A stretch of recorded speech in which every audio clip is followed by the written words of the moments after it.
Yo tout le monde, j'espère que vous allez bien. Bienvenue sur la chaîne de The Nugatine pour un nouveau rendez-vous sur UK Watch. Alors, ce n'est pas une vidéo sur un jeu, puisque avec la fermeture online c'est beaucoup plus compliqué de jouer à UK Watch 1, 2 ou 3 ou Blaster. Mais on peut quand même continuer de faire des vidéos UK Watch en dehors des jeux. C'est pour cela qu'aujourd'hui nous allons faire un classement. Enfin c'est pas vraiment un classement, c'est plus on va plutôt désigner les meilleurs yokai de chaque jeu UK Watch. Alors quand je dis chaque jeu UK Watch, c'est uniquement les jeux sortis en France et les jeux de la licence principale. Donc UK Watch 1, 2, 3 et Blaster.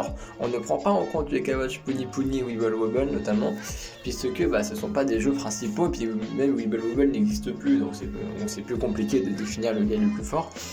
Évidemment, ça reste surtout un classement personnel, à force de jouer, surtout qu'en plus vous savez que je joue beaucoup que j'ai beaucoup joué avec Watch, donc mon avis sera assez favorable, je pense, puisque j'ai au moins 300 heures sur chaque jeu Watch, et donc si vous plaît, petit abonnement, petit pouce bleu, vous pouvez partager et n'hésitez pas à commenter le meilleur yokai de chaque jeu selon vous.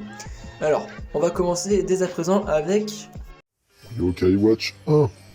Alors aussi, pour déterminer le yokai le plus fort, on va pas faire en fonction de tel équipement parce qu'il y a des yokai qui sont vraiment très forts avec certains équipements précis, mais on va dire en globalité.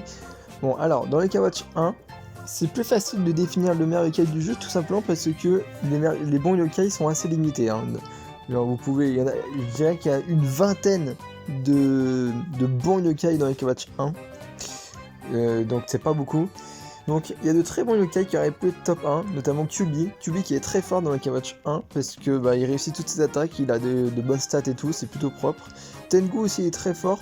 Dans Yokai Watch 1, c'est sûrement le jeu dans lequel Tengu est vraiment le plus fort parce qu'il fait vraiment de très bons dégâts, avec ou sans équipement d'ailleurs. Il y a aussi Komashura qui est très fort aussi parce que surtout qui va très bien avec Tengu et Kyubi pour le lien de tribu mystérieuse. Mais malheureusement, ce ne sont pas ces yokai là qui sont top 1, enfin que j'ai mis top 1 plutôt. Le yokai que j'ai mis top 1, c'est Oronian. Pourquoi Oronian? Tout simplement parce que Oronian, déjà il a des stats de zinzin. Je vous les affiche à l'écran, c'est quand même plutôt pas mal. Il a de bons PV, une bonne défense, une bonne vitesse, il fait quand même de bons dégâts. Alors surtout sa force ne tient pas de là, mais ça tient surtout de son âme ultime. Son âme ultime qui peut booster toutes les stats des alliés à proximité. Donc c'est parfait si c'est le yokai qui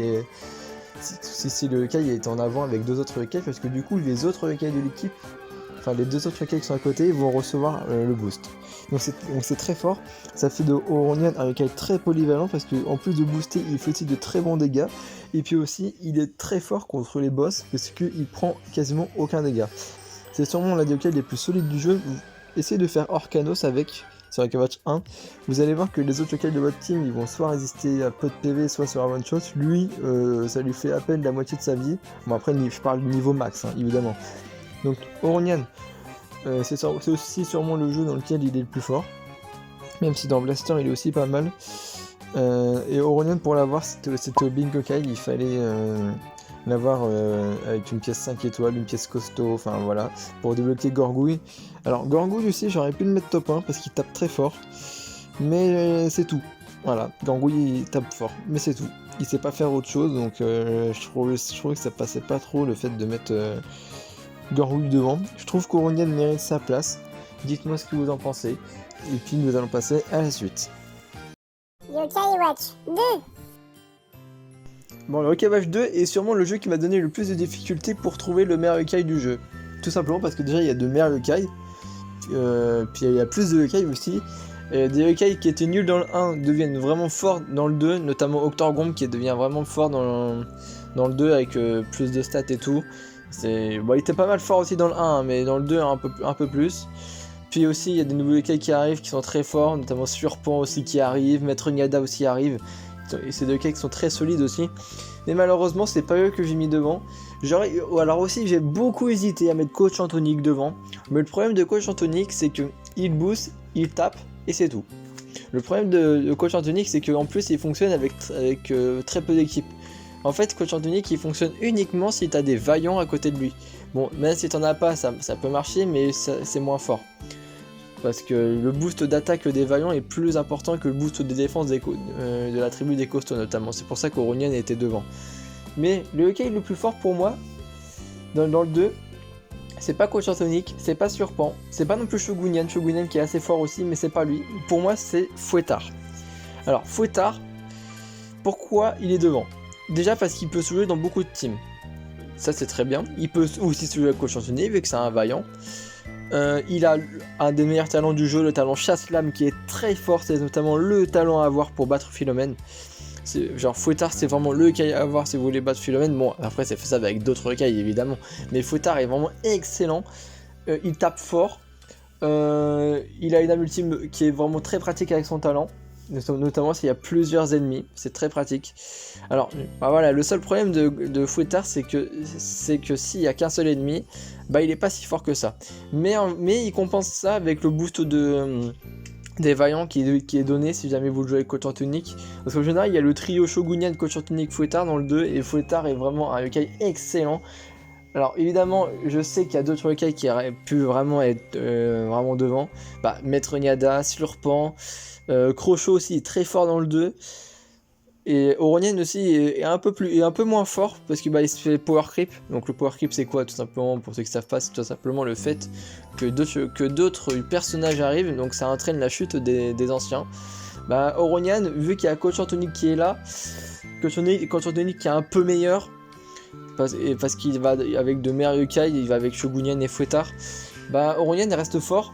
Notamment, il peut jouer aussi avec Coach Antonic parce que si vous jouez Coach Antonic dans votre équipe, le Yokai qui était à l'opposé de Coach Antonic ne recevra jamais le boost de Coach Antonic, donc vous pouvez mettre Oronian à la place par exemple, ça peut servir. Alors je sais qu'il y en a qui diront pas que c'est Fouettard, mais dans le KVH 2, c'est vraiment un jeu très difficile pour déterminer le meilleur Yokai du jeu. C'est vraiment assez difficile, j'ai beaucoup hésité. Mais nous allons passer à Yokai Watch 3. Yokai Watch 3. Alors le KVH 3, alors je sais pas si c'est plus facile ou plus difficile parce que bah il y a vraiment de gros yokai qui arrivent, mais c'est des yokai vraiment avec une puissance démesurée. Genre il y a tout ce qui est Enma funèbre, Enma infini, Enma solaire, tout ça arrive. Il y a aussi les yokai de la fortune là, donc notamment tout ce qui est Bisha Mountain, Benzaintain, Fukulu Kuju. Et franchement c'est assez difficile de déterminer lequel est le plus fort d'entre tous, mais on peut aussi faire une mention honorable à Eldragonor qui a un talent excellent, Octorbot aussi qui est excellent, on peut aussi mentionner Roi Pourquoi donc qui est plutôt sympa aussi, et j'ai beaucoup hésité pour la première place à mettre Fukulu Kuju, parce que Fukulu Kuju c'est Kamayol mais en 2 fois mieux. Déjà son talent est largement mieux que celui de Kamayol, c'est vraiment excellent. En gros, il réanime un allié dès qu'il meurt. Bon, par contre, ça fonctionne qu'une seule fois. Il soigne très bien. Il a une excellente âme ultime. Il a un envoûtement très sympa. Mais le problème de Fukulu Kuju, c'est qu'il est trop dépendant de sa team. Donc, c'est un peu chiant. J'ai pas mis Enma funèbre aussi. Parce que, pareil, trop dépendant de sa team à cause de son talent. Enma infini, bah, il est pas très pratique en vrai son talent. Donc, du coup, je l'ai pas mis. Et Enma solaire, le problème de Enma solaire, c'est que, bah. C'est trop situationnel son talent. Le problème, c'est que ça veut dire que s'il est pas sur le terrain, bah ça sert à rien. Tout simplement, ça sert à rien s'il attaque pas. Donc c'est pour ça qu'en première place, j'ai mis Enma 2.0. Enma 2.0 qui a un talent excellent. Il dépend de aucun yokai. Alors quand je dis Enma 2.0, c'est Enma sans l'épée. Parce que j'avais dit qu'on comptait pas les équipements. Mais si on compte Enma avec l'épée, bah alors là, il est encore plus puissant. Hein. Mais il a un excellent talent. Il a le talent éveil qui augmente ses stats genre de manière plus. C'est très fort. Il a des stats extrêmement équilibrés. Il a une âme ultime de zinzin qui fait de très bons dégâts. Il a son envoûtement qui est son talent quoi en fait. Hein. C'est excellent. Vraiment, il a tout ce qu'il faut pour briller. Il est excellent. Dans le mode blaster, il est excellent. Franchement, il a tout ce qu'il faut.